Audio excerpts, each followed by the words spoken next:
May 8, 1945, 07:54 hours. The war in Europe had 7 minutes left. Flying Officer James Doyle of 443 Squadron RCAF was flying at 6,000 feet over the Danish coast when he saw the German aircraft.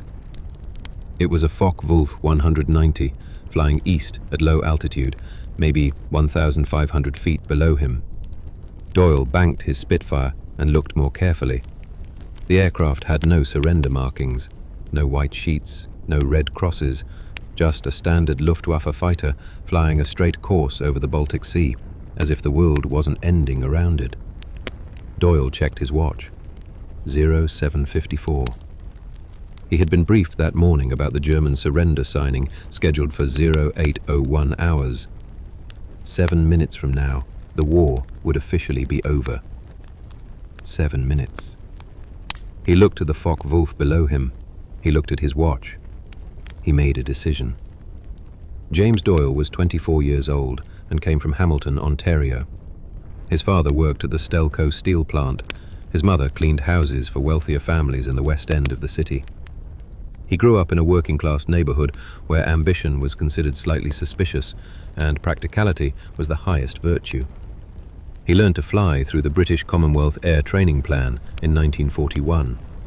He was good at it, in the way that practical people are good at things, not inspired, not brilliant, just thorough and reliable, and never surprised. He had flown 104 combat missions since joining 443 Squadron in September 1943. He had shot down 6 German aircraft and damaged 11 more.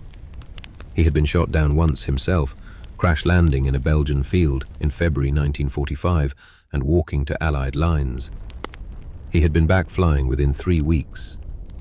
The German pilot in the Focke-Wulf 190 was Feldwebel Heinrich Kaufmann. He was 26 years old and came from a small town called Stralsund on the German Baltic coast. His father had been a fisherman before the war. His mother worked in a canning factory. Kaufmann had learned to fly in 1941 and had been flying for the Luftwaffe since 1942. He had 7 aerial victories. He had survived 3 years of war that had killed most of the pilots he trained with. On the morning of May 8, 1945, Kaufmann had taken off from an airfield near Flensburg on what he was told was a final reconnaissance mission. His commanding officer had briefed him at 0700. Germany was surrendering at 0801. Kaufmann's mission was to photograph Allied naval positions in the Baltic before the surrender took effect. After 0801, he was to return to base and await further orders. Kaufmann was flying his mission. He was doing what he had been told to do. He had the camera running, photographing the coastline below. He had not been briefed that Allied aircraft might still be operational and potentially hostile in the minutes before the surrender. His commanding officer had assumed Allied pilots would stand down as the surrender hour approached. His commanding officer was wrong. At 0755, Kaufmann checked his navigation. He was 40 kilometers from base. He could be back before 0801 if he increased speed. He pushed the throttle forward. The Focke-Wulf accelerated. He didn't see the Spitfire above and behind him until the first cannon rounds passed his wingtip. Doyle had dived from 6,000 feet to 2,000 feet in approximately 8 seconds. He came in from the Focke-Wulf's 7 o'clock position, slightly above, the classic bounce attack. He fired a 3-second burst. His aim was slightly off. The rounds passed close to the Focke-Wulf's right wing, but didn't hit. Kaufmann reacted immediately. Hard right turn, maximum power, nose down to gain speed. He had survived 3 years of war by reacting correctly in the first second of an attack. He reacted correctly now. Doyle followed him into the turn. The 2 aircraft began circling each other over the Baltic coast in the oldest aerial combat maneuver there was. Each pilot trying to get behind the other. Each pilot trying to force a mistake. They had 6 minutes left. Doyle didn't know this consciously.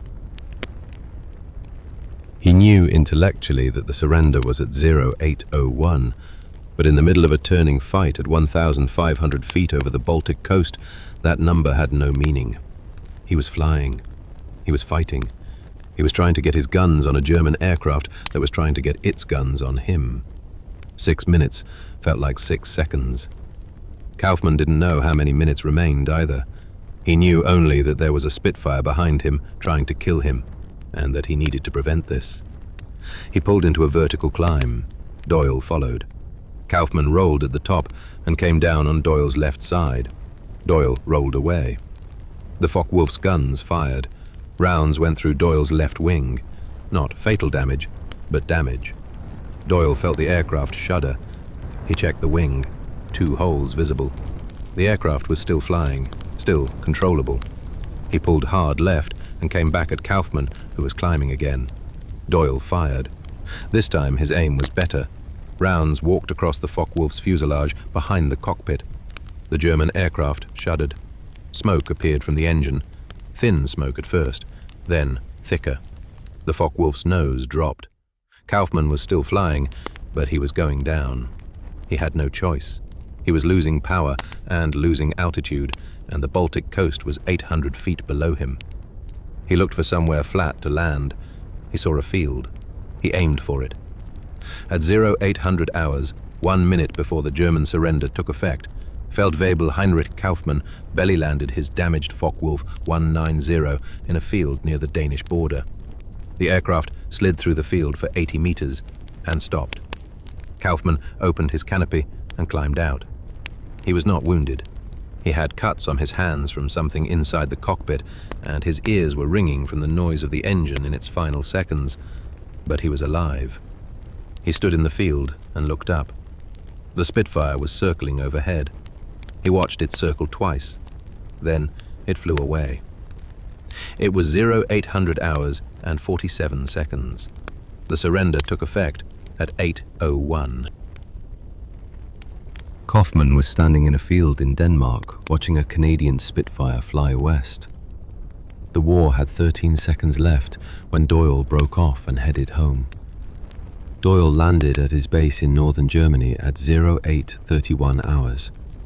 He climbed out of his Spitfire and looked at the holes in his left wing. 2 entry points, clean holes. The rounds had gone straight through without hitting anything structural. He was lucky. His crew chief, Corporal Walsh, came running. "Sir, are you hit?" "The aircraft is," Doyle said. "I'm fine." Walsh looked at the holes. "What happened?" "I engaged a Focke-Wulf," Doyle said. "Where?" "About 40 kilometers northeast of here." Walsh looked at him. "Sir, the war ended while you were in the air." "I know," Doyle said. Walsh looked at the holes in the wing again. Neither of them said anything. Doyle walked to the intelligence section to file his report. The intelligence officer was a flight lieutenant named Harris. Harris was 32 years old and had been doing this job since 1942. He had processed thousands of combat reports. He looked at Doyle across the table and picked up his pencil. "Tell me what happened." Doyle told him. The Focke-Wulf, the position, the time, the engagement, the German aircraft going down trailing smoke, the belly landing in the field, the time he broke off. 0800 hours and 47 seconds. Harris wrote it all down. When Doyle finished, Harris looked at his notes for a long moment. "You engaged this aircraft at what time?" 0755, Doyle said. The surrender was at 0801. "You knew this?" "Yes." "Why did you engage?" Doyle thought about this. The aircraft had no surrender markings. I had received no orders to stand down. Standard rules of engagement were still in effect. Harris wrote this down.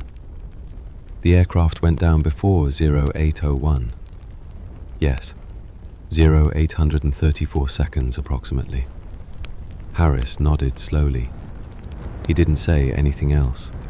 He filed the report. The report went up the chain of command and created a problem nobody had anticipated. What were the rules for aerial combat in the minutes immediately before a ceasefire? The rules of engagement said pilots could engage hostile aircraft until they received specific orders to stand down. Doyle had received no such orders. The German aircraft had no surrender markings. Technically, Doyle had done nothing wrong, but the optics were uncomfortable. A Canadian pilot had shot down a German aircraft 7 minutes before the end of the war. The German pilot had survived. The incident was classified at the squadron level and the report filed as a routine combat engagement. Most people who processed the paperwork assumed it was one of thousands of engagements from the final days of fighting. The specific timing was noted, but not highlighted. The war was over. There were bigger things to deal with.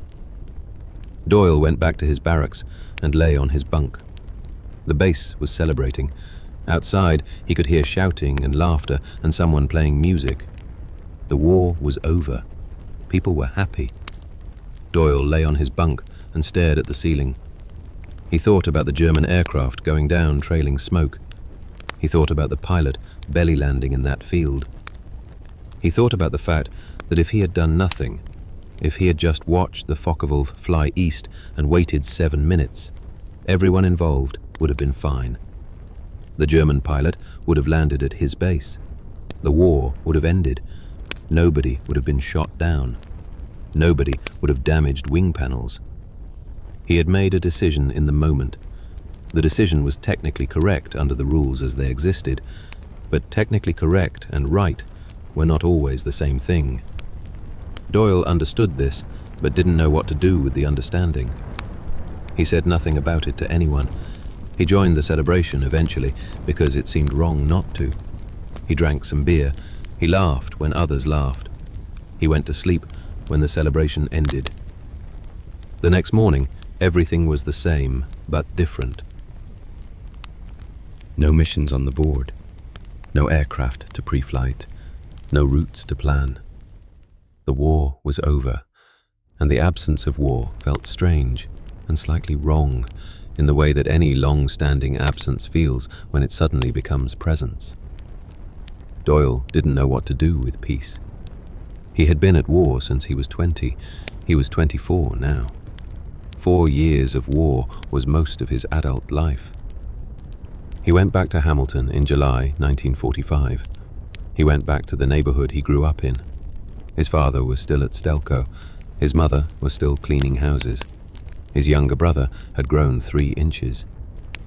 The neighborhood looked exactly the same. Nothing had changed, except everything had changed. Doyle got a job at a hardware store. He worked behind the counter selling paint and nails and lumber. He was methodical about it, practical. He was good at it. But sometimes, usually in the early mornings before the store opened, he would be stacking shelves, and he would think about the Focke-Wulf over the Baltic and the German pilot in the field looking up at him, circling overhead. He never told anyone about this, not his parents, not his friends, not the woman he married in 1950. It stayed inside him. In 1952, Heinrich Kaufmann was living in Stralsund, in what was now East Germany, working as a fisherman like his father had before the war. He was 33 years old. East Germany was a Soviet-controlled state with restricted movement and restricted communication. Contact with people in the West was difficult and sometimes dangerous. But Kaufmann had been thinking about something for 7 years. He had been thinking about the Spitfire pilot who shot him down on May 8, 1945. Not with anger, with curiosity. The pilot had circled his downed aircraft twice and then flown away. Why? Why circle twice? It seemed deliberate, like checking, like making sure. Kaufmann had been in combat long enough to know that pilots who wanted to make sure a downed aircraft was destroyed made gun runs, not circles. The Spitfire had circled. That meant something. He didn't know what. He wrote a letter to the RAF historical section in London, which he knew accepted correspondence about wartime incidents. He described the engagement, the date, the location, the approximate time. He asked if anyone could identify the Allied pilot. His letter was forwarded to RCAF Historical Records in Ottawa. It sat in a file for 3 years because nobody was sure what to do with it. East German correspondence was treated with caution. In 1955, a records officer named Lieutenant Wilson finally processed the file and traced the engagement to Doyle's combat report from May 8, 1945. Wilson wrote to Doyle at his last known address in Hamilton. The letter found Doyle at the hardware store where he was now the manager. He read it in his small office at the back. A German pilot named Heinrich Kaufmann wanted to know if Doyle was the pilot who shot him down on May 8, 1945. Doyle sat with the letter for a long time. Then he wrote back to Wilson and said, yes, he was the pilot. Wilson forwarded Doyle's confirmation to the RAF Historical Section, who forwarded it to someone who knew someone in East Germany who might be able to get a message to Kaufmann. It took 8 months. But in March 1956, Kaufmann received a letter that said a Canadian pilot named James Doyle of Hamilton, Ontario, had confirmed he was the pilot involved in the engagement of May 8, 1945. Kaufmann wanted to write to Doyle directly. This was more complicated. Writing letters directly to Western contacts from East Germany could attract attention from the Stasi, the East German secret police. Kaufmann was careful. He wrote to the RAF Historical Section again and asked if they could facilitate an exchange of letters. They could, and did. For the next 4 years, Kaufmann and Doyle exchanged letters through the RAF Historical Section as an intermediary. The letters were careful at first, formal, military in their precision. They described the engagement from each perspective. Doyle's letters described what he saw from above. Kaufmann's letters described what he experienced below. Together, the letters assembled a complete picture of 7 minutes over the Baltic coast in May 1945. Kaufmann's first letter asked the question directly. Why did you circle twice before leaving? Doyle's answer was honest. I wanted to see if you were alive. If you had been in the cockpit, I would have reported your position for rescue. When I saw you standing beside the aircraft, I knew you were all right. I circled once more to be certain. Then I left. Kaufmann wrote back, I understood you were checking. I could see your face in the cockpit on the second circle. I waved at you. I do not know if you saw this. Doyle's next letter said he had seen the wave. He hadn't known how to respond. He had rocked his wings. I saw you rock your wings, Kaufmann wrote. I understood this as acknowledgement. We had tried to kill each other 7 minutes earlier, and you rocked your wings at me. I found this both strange and correct. The letters continued. They became less formal over time. They moved from describing the engagement to describing their lives. Kaufmann wrote about fishing in East Germany, about the constraints of life under Soviet control, about missing the freedom to travel. Doyle wrote about the hardware store, about Hamilton, about his children being born and growing up. They were 2 men who had tried to kill each other on one morning and were now exchanging letters about their children. The absurdity of this was not lost on either of them. Kaufmann mentioned it in a letter dated 1959. We fought in the last aerial battle of a war that killed 70 million people, he wrote, and now we write letters about our children's school performances. Perhaps this is what peace means. The enemy becomes a person with children. The battle becomes a morning in 1945 that we remember differently. In 1961, East Germany built the Berlin Wall, and communications between East and West became more restricted. The letter exchange slowed. 1 letter a year, then 1 letter every 2 years. The RAF intermediary arrangement continued, but with longer delays. Kaufmann's letters became shorter. He was careful about what he wrote. The Stasi monitored correspondence. He mentioned this obliquely in one letter.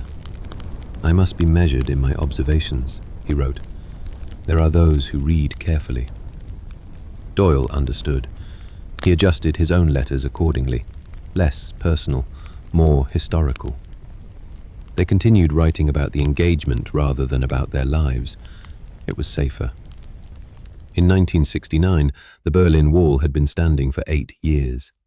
Heinrich Kaufmann was 50 years old and had been fishing in Stralsund for 24 years. He had a wife and 3 children. His eldest son was 18, the same age Kaufmann had been when he first started flying. Kaufmann wrote to Doyle that year with a question he had been carrying for 24 years. "In your report, what time did you record the engagement?" Doyle wrote back with the honest answer, 07:55 to 0800 hours and 47 seconds, approximately. The surrender was at 0801. There was a long pause in the correspondence after this, almost a year. Then Kaufmann wrote back, "I have thought about this for a long time. You engaged me at 07:55, 7 minutes before the end of the war. If you had waited 7 minutes, I would have landed at my base. The war would have ended. We would both have been fine. Why did you engage?" It was the question Doyle had been asking himself for 24 years. Doyle's answer took 3 drafts. He wrote the first draft immediately and then put it away for a month. He wrote the second draft and decided it wasn't honest enough. The third draft he sent. "I engaged because the rules said I could, and because I didn't pause to think about whether I should." There was an enemy aircraft with no surrender markings within range. I was trained to engage enemy aircraft. I engaged. I have thought about this decision for 24 years. I don't know if I would make the same decision again. I know that I didn't think about the 7 minutes. I know that thinking about it might have led to a different choice. I am sorry that it didn't. You deserved the 7 minutes. Kaufmann received this letter in the spring of 1970. He kept it for the rest of his life. The Berlin Wall came down in November 1989. Heinrich Kaufmann was 70 years old. He was still fishing in Stralsund. His wife had died in 1985. His children were grown and had their own children. East Germany was collapsing. Everything he had known for 45 years was changing overnight. In December 1989, Kaufmann wrote to Doyle directly for the first time, not through the RAF intermediary, directly. He had Doyle's address from the old letters. He wrote a short letter. "The wall is gone. I am writing to you directly for the first time. I am 70 years old. I would like to meet you before I am too old to travel. If this is possible, I would like to come to Canada." Doyle received the letter in January 1990. He was 69 years old, retired from the hardware store, living with his wife in a small house in Hamilton. He called his wife into the kitchen and showed her the letter. She read it. She looked at him. "Invite him," she said. Doyle wrote back immediately, "Come whenever you want. You are welcome in our home." In June 1990, Heinrich Kaufmann flew from Stralsund to Hamburg to London to Toronto. His son drove him to Toronto Airport. It was the first time in Kaufmann's life he had been west of the inner German border. He was 71 years old and seeing Western Europe for the first time. He stood at the arrivals gate at Toronto Pearson Airport and looked at the crowds. He had never seen so many people from so many different places moving together without restriction. He picked up his bag and walked through the doors. James Doyle was standing there. 69 years old, grey hair, slightly overweight, wearing a blue jacket. They recognized each other immediately without having met. Kaufmann walked to Doyle and put out his hand. Doyle shook it. Neither said anything for a moment. Then Kaufmann said in English, which he had spent years learning specifically so he could communicate with Doyle without interpreters, You owe me 7 minutes. Doyle looked at him. Then he laughed. A real laugh. The kind that comes from deep relief. I know, he said. I've been thinking about that for 45 years. So have I, Kaufmann said. They drove to Hamilton. Kaufmann stayed for 2 weeks. He met Doyle's wife and children and grandchildren. He ate meals at Doyle's table and walked through Hamilton's neighborhoods and saw a working-class Canadian city that reminded him in some ways of Stralsund. Working people, modest houses, the smell of industry not far away. He understood something about Doyle that letters had never conveyed. Where he came from. What had shaped him. Why he made decisions the way he made them. Practical and thorough, and never pausing to ask whether the rules were sufficient reason to act. They visited the Canadian Warplane Heritage Museum in Hamilton. The museum had a flying Spitfire. They stood beside it, and Kaufmann ran his hand along the fuselage. I spent 3 years trying to avoid these, he said. They are smaller than I remember. Everything is smaller than you remember, Doyle said. They stood there for a long time. 2 old men beside an aircraft that represented the most extreme mourning of both their lives. Kaufmann asked if he could sit in the cockpit. The museum staff said yes. He climbed in and sat in the seat and held the stick and looked through the gun sight. He sat there for several minutes. Then he climbed out carefully, his old man's body slower than it used to be. He didn't say anything about what it felt like. Some things don't need words. On Kaufmann's last evening in Hamilton, they sat on Doyle's back porch and looked at the sky getting dark. Kaufmann asked the question he had been building toward for 2 weeks. If you knew then what you know now, would you have waited the 7 minutes? Doyle thought about it for a long time. The stars appeared one by one.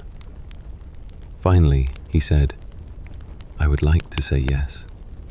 I would like to tell you that if I had known what those 7 minutes meant, I would have held my fire. But I was 24 years old, and I had been at war for 4 years, and the rule said I could engage, and I didn't pause. He stopped. What I know now is that the rules are never sufficient reason on their own. You need more than the rules. You need to ask what the rules are for. I didn't ask that question. I was 24. I didn't know how. Kaufmann nodded. I was 26, he said. I didn't know that either. They sat in silence for a while. Then Kaufmann said something that Doyle thought about for the rest of his life. You circled twice to check that I was alive. That was outside the rules. The rules didn't require you to check, but you did. So you knew how to go beyond the rules when it mattered. You just didn't know how far beyond them to go. Doyle looked at him. That's the most honest thing anyone has ever said to me, he said. Kaufmann smiled. I had 45 years to prepare it. Kaufmann returned to Stralsund in July 1990. He and Doyle wrote letters directly to each other for the first time, without intermediaries, until Kaufmann died in 1995 at age 76. Doyle attended his funeral in Stralsund. He flew to Germany alone at age 74 and stood in a Lutheran church in a small Baltic coast town and listened to a German funeral service for a man who had once fired cannon rounds through his wing. Kaufmann's family met him at the church door. His son, who was now 45, shook Doyle's hand. He talked about you often, the son said. He said you were the reason he understood that enemies were just people who hadn't met yet. Doyle stood in the church and thought about 7 minutes over the Baltic coast in May 1945. 7 minutes that produced 45 years of letters and 2 weeks in Hamilton and a funeral in Stralsund. 7 minutes that turned an enemy into a person with children who talked about you. Doyle died in 2003 at age 82. His obituary in the Hamilton Spectator mentioned his RCAF service and his long career in hardware retail. It mentioned his wife of 53 years and his 4 children and 9 grandchildren. It did not mention Heinrich Kaufmann. It did not mention May 8th, 1945. It did not mention 7 minutes over the Baltic coast and 45 years of letters, and the question that took 45 years to answer properly. The people who knew the story were his family and a small number of aviation historians who had found the correspondence in the Canadian War Museum archives where Doyle donated it in 2001. The correspondence fills one archival box. 47 letters over 45 years. The first letters formal and precise, the last letters warm and direct. The progression visible in every line, from enemy to correspondent to friend. From the language of combat reports to the language of old men on a porch watching stars appear. The story of Doyle and Kaufmann is the story of what happens after the last shot is fired, after the rules stop applying, after the enemy becomes a man standing in a field looking up at you, circling overhead. It is the story of 7 minutes that took 45 years to process, of a question asked in 1970 that deserved an honest answer, of an apology that came across the Atlantic in a letter and was accepted in the spirit it was given, of 2 men who met at an airport in Toronto in 1990 and recognized each other immediately, without having met. Because some people you know before you know them. Some encounters mark you permanently, regardless of whether they last 7 minutes or 45 years. Sometimes the last battle of a war is not a battle at all. Sometimes it is 2 old men on a porch in Hamilton watching the stars come out and finally finding the words for something that happened before either of them was old enough to understand it.